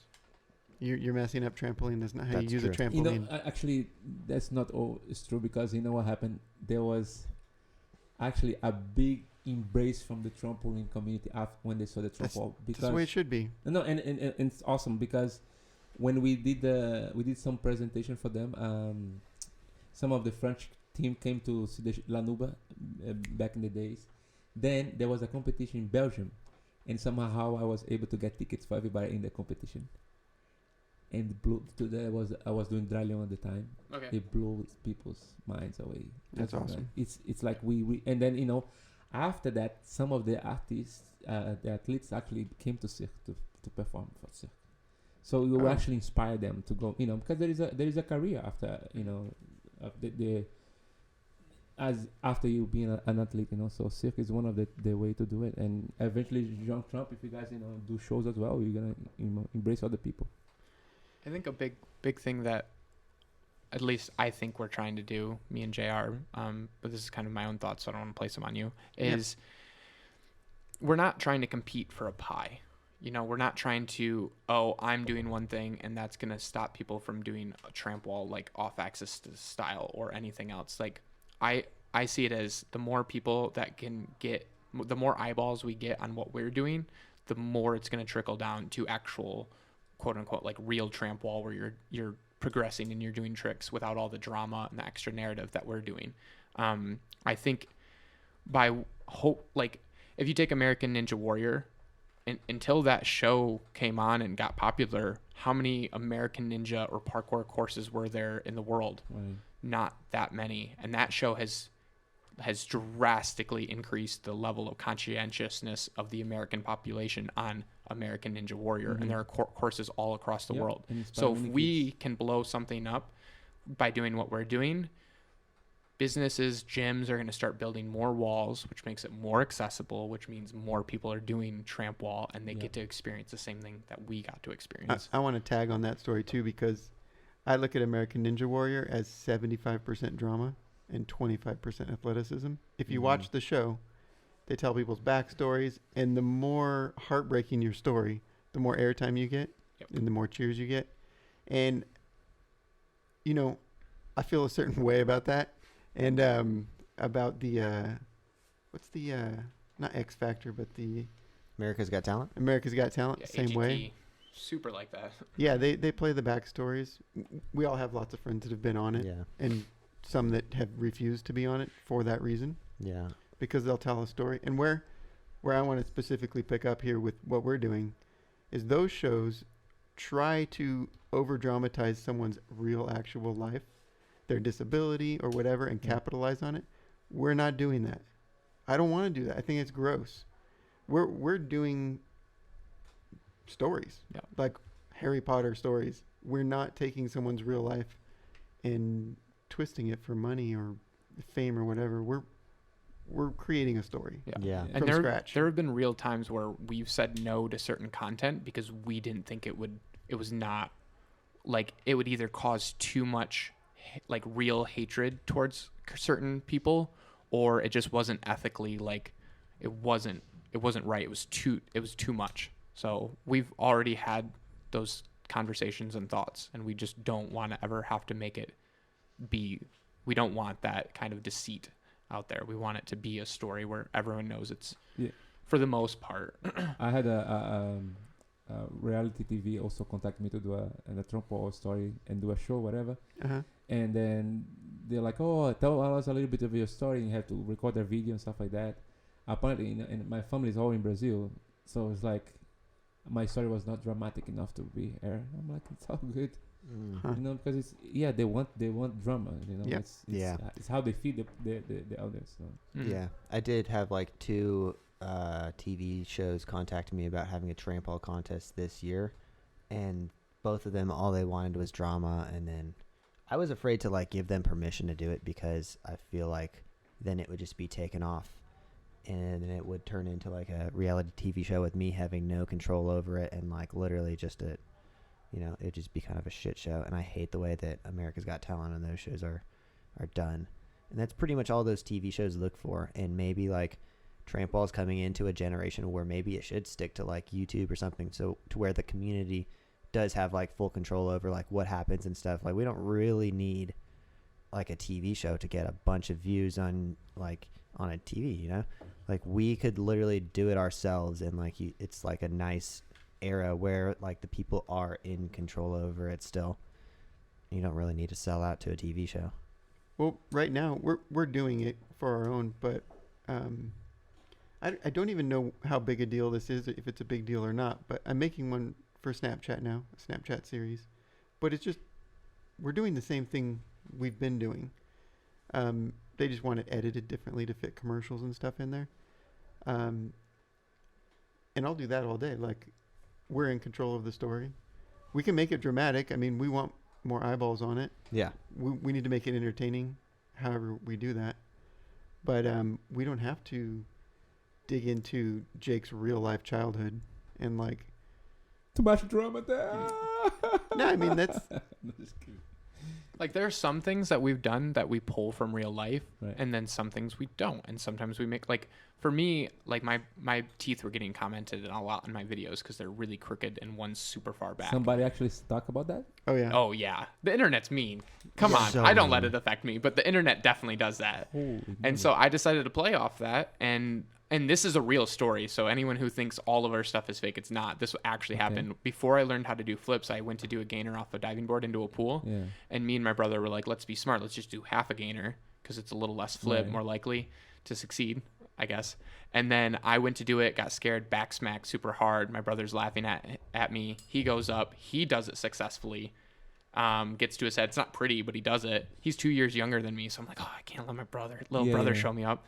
He's like, just tuck, man. Just tuck your knees in and you'll make it around. So I jump off. I tuck my knees in. I make it around. But as my head hit, my upper body stopped moving and my lower body kept moving. And my knees just smoked both front teeth all the way back. And they were hanging on just barely. I had to go to the ER, get them shoved all the way back into place with no pain medication or anything. And they stuck basically a makeshift brace where they just glued a wire across like the front 6 teeth to hold those 2 there.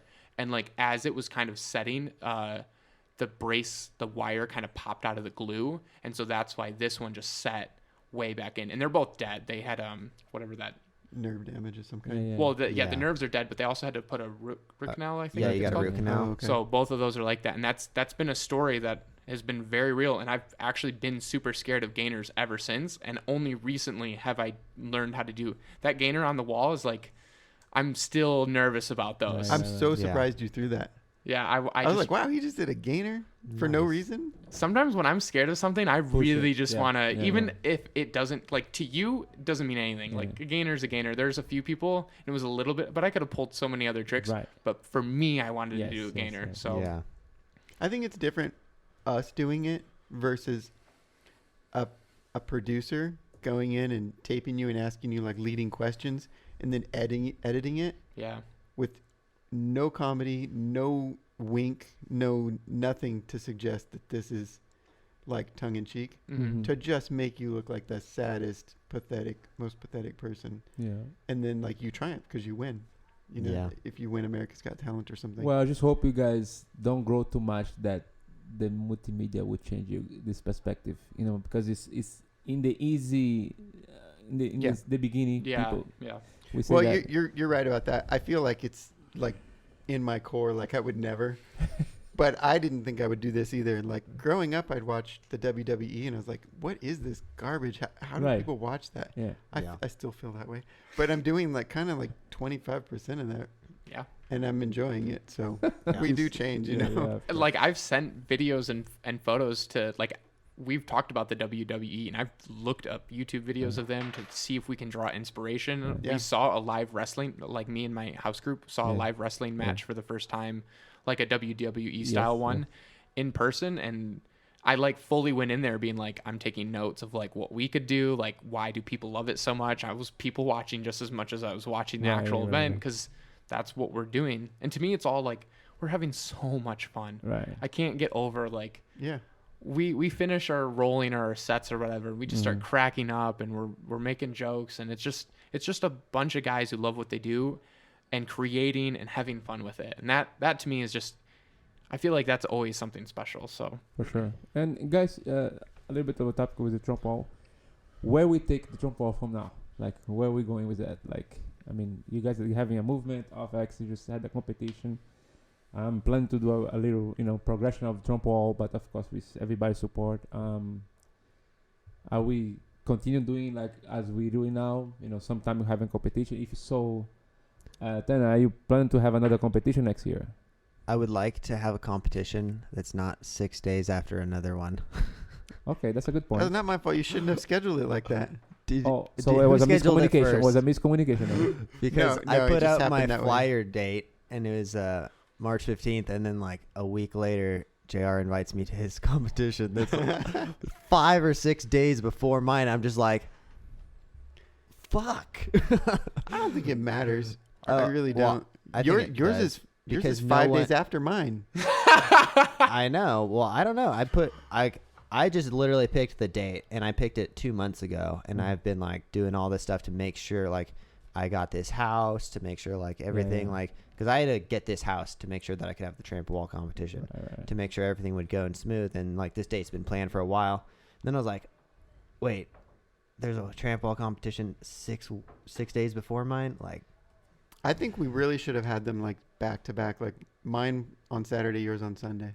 I think either That would've back to been better. back or just That'll be interesting. separated more, because like a lot of people who compete one week don't want to compete the next week, rather Yeah. than if you have a date to look forward to, you're like, oh, I'm gonna go to that one, and like I was I'm gonna thinking train and I was stuff. thinking back to back because people who were traveling could do both, yeah on one trip.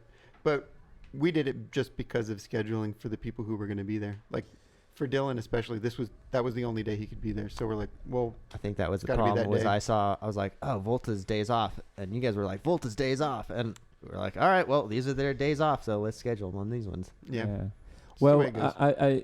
I mean, it's awesome to see this competition.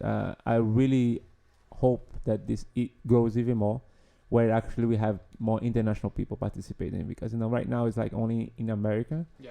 and we just to have the World TRAMPWALL Federation, right? Uh-huh.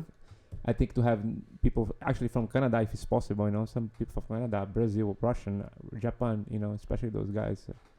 Well, Poland and also one other thing I did, or I'm still trying to do, Mhm. to involve everyone, and this is for Tanner too. Like the World TRAMPWALL Federation is supposed to be a bunch of teams, Mhm. Yeah. and I could just make up names and create fake teams, but instead I tried to do Junktramp as a team. We did Jump League as a team. It has nothing to do with Junktramp. It's a separate organization. Okay. And Tanner was supposed to be there also as off-axis with his team. Yeah. And that fell through. But that's the idea. And to have anyone else who has, like, if Volta wanted to come in as a team, Right. or whatever Mm-hmm. TRAMPWALL Yeah. Cirque show, if they have TRAMPWALL in it, come in as a team and promote your things. Yeah. I don't know if that's going to work out long term, but I would love to do that. Yes. It does create some sort of difficulties in monetization because ideally we would have a World TRAMPWALL Federation channel maybe, and it would like a website that would sell everyone's merchandise. So we'd have to pay royalties or split it out or have links go to your website or vice Yeah. versa. But it was not meant to be like this is our thing and we're going to exclude ourselves from everyone else. I wanted to bring everyone in. I even asked Chris, Yeah. and we tried to get that going also. So that's like when scootering first started off, because I saw scootering grow from nothing to what Sure. it is now, which is huge. At first, it was like Razor was the only brand, Right. and then we started having competitions funded completely by Razor, and everything was all like, "Oh, cool! We have all these competition series and all this other stuff." Because Razor was literally $1 million corporation just funding everything.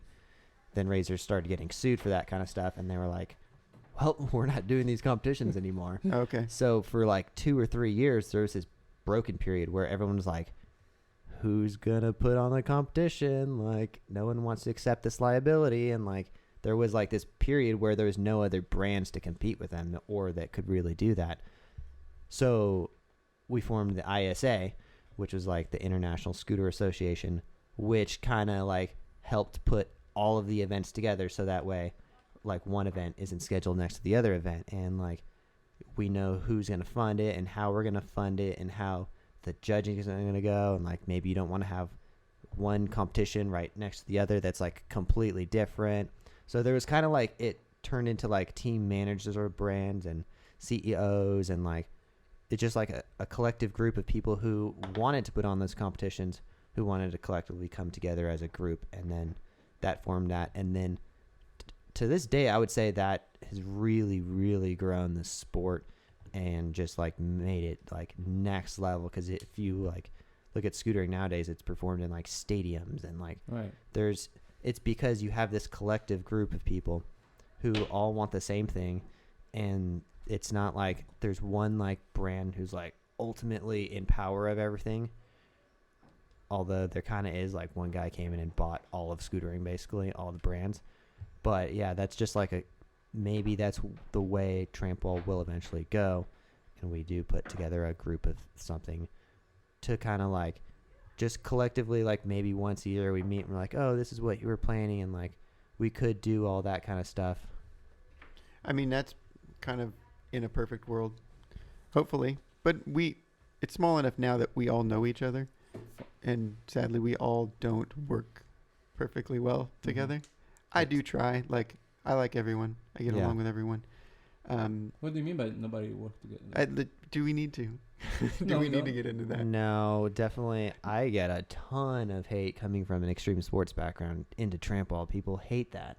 Well, there's Like, also just in people- reality, there's competitors, and that's one Uh-huh. reason I'm not actually doing a competition, and I'm not actually doing shows. I don't want to compete with my friends who have companies and they live off of that. Okay. I'm trying to create something completely new. I'm not going to go in and try to take the theme park gigs or the fairground gigs or festival gigs. I help. I'll rent equipment or just help with logistics if I Right. can. But I don't want to go in there and try to compete for a contract against my friends, because I see People leave a. it creates issues. Yeah. When you got friends that are, competing against each other for contracts. Yeah. So I'm trying to create a completely different avenue. And we keep talking about the WTF as a competition. It's not a real competition. Mhm. We'll be clear. It's a show. Yeah. Yeah. We call it a Mm. competition because that's the show. But But there Yeah. wasn't an open invite. Like everyone who was there planned to be there. Most of that, like we actually did throw down tricks, and some Sure. of the results were like 100% legitimate. Mo skunked me. 100% real. He That killed happened. it. You know, That happened. that was not rigged. But some of the stuff that's going on, like obviously we are trying to create a show. So it's like his competition wasn't ever supposed to step on your shoes because it wasn't a real competition where it's like we're giving out prize money and like you're going, you know, like we definitely, like me and Garrett are throwing down every time we battle. There's no real, like that's happening. But it's not like a true competition in the sense of like what this was today, where it's like you guys have a panel of judges and where anyone can come out. And we intentionally asked people to do judging who didn't know anything about TRAMPWALL. Yeah. Well, I really love that, because if every competition was an off-axis competition, there'd be no like variety, and people, like, it would get boring. And I'm sure that the Canadians are going to have a contest, and it's going to be mostly like technique first. I know they are having a competition. Who's running that? I have no idea. Okay. They contacted me about like putting it together, but I'm booked over the summer, so I can't do it. I think it's I believe it's JD from Cirque du Soleil, but I'm not too sure. Okay. But yeah, I'm sure their competition is going to be different. And it's like especially in action sports, there's definitely not one style of competition. There's so many now, and that's like the way it's got to be. Otherwise, it would just get boring. Yeah. I see that a lot in parkour as well. Like there are some speed events, there are some style events, there's big tricks being thrown and that gets rewarded better. Like each one has a flavor. Like if you go to that competition, you kind of know what you're getting into. Like Red Bull Art of Motion has a lot of controversy in the parkour world, but at the end of the day, you also know what they're looking for. They're looking for the cool tricks. They're looking for kind of like a popularity contest, because that's what they're going for. So if you want like a true grassroots actual essence of parkour, don't go to that competition, go to another one. And it sucks because Red Bull's big money and big sponsor, and so if that's what you want to do to make your money, then you kind of have to sell for that. But like here, it's like if I'm coming to an off axis, I know it's going to have a different flavor than JR's stuff or versus Cirque du Soleil, like out in Montreal. Like I know that. Yeah. And I feel like all of us here are just really coming from a collaboration. Like there's never been any point with JR where I'm like, I can't even think of it, like competing, or like I'm trying to like I'm just trying to help JR as much as I can. And if you watch JR's track record of what he's done for this community, he's never come from it in a selfish way. Like he helped a lot of Japan. Like we just had, I didn't even know he was coming. We had someone from Japan just come out and was at our Saturday session. And I've been watching Jump Power on Instagram for years, and I've been super, super stoked about it. And he'd helped go out there multiple times, and like what you said, their shirt, you have like a Jump Power and Junktramp collaborative shirt. Like that's awesome. Like I love that. And so like the world aspect, we're definitely there. And if anyone who's listening is like from Russia or from Brazil or from any other country, and you want to start putting together like a team and start doing stuff, 100% we will try to make it happen and include in the storyline that we're building, you know. If you want to have a competition out in Brazil, like I would love to go out there if I have the finances. And perhaps nowadays with the multimedia, we can actually do a live. They compete by they are doing online. You could, maybe, why not? You know, it's a good way to, and perhaps this is also could be a kind of qualification of the best one of that country to eventually come to the US or whatever, or another country, or Canada, whatever, or Brazil, whatever. So we can have actually award. Yeah, that would be insane. Why not? So maybe we can, hopefully, when the coronavirus will pass, we can just instigate that. Yeah. Because we already have people are, like I say, 300 people, but the 300 people actually are looking. The things that the TRAMPWALL over there, and you guys as well, Junktramp. So we see. I think it's important to be like, I used football as an example to make sure we're entertaining, not just ourselves. Make sure what we're doing is, I mean, if we want it to grow, make sure it's entertaining to the people like Cirque du Soleil does. I mean, they make a show. You have costumes. You have a story. Yes. I'm on that same road. It looks, it's a blend. It looks more like a competition, but it's a story. There's a storyline that goes along with it. And it's like in boxing, before a boxing match, it's going to sell way more tickets if those two boxers have some kind of beef, Way more. whether it's real or not, I think Mm. 90% of the time it's not real, Mm-hmm. but they know it's going to sell more tickets. That's for sure. That's where they make their money.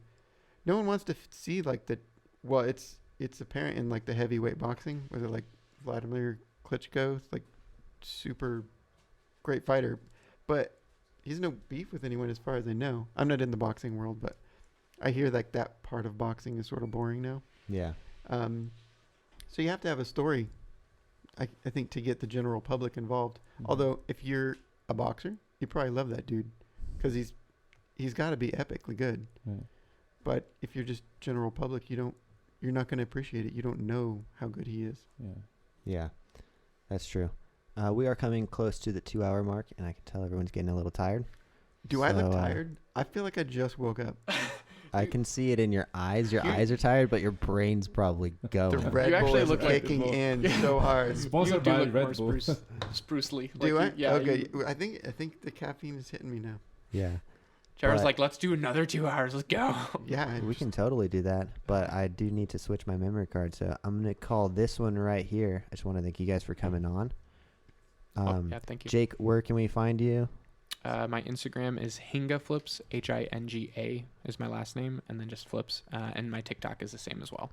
Yes, and JR, Junktramp everywhere. everything's at Junktramp in Wellington. I have the Wellington Lima 8 and then TRAMPWALL World official. Yes. Oh, that's right. You're running TRAMPWALL World now. Mm-hmm. Oh, are Yes. you? Yeah. Sweet. Well, thank you guys for watching. We'll see you guys in the next episode. Woo! Peace. Thank you. That was good. I feel like I just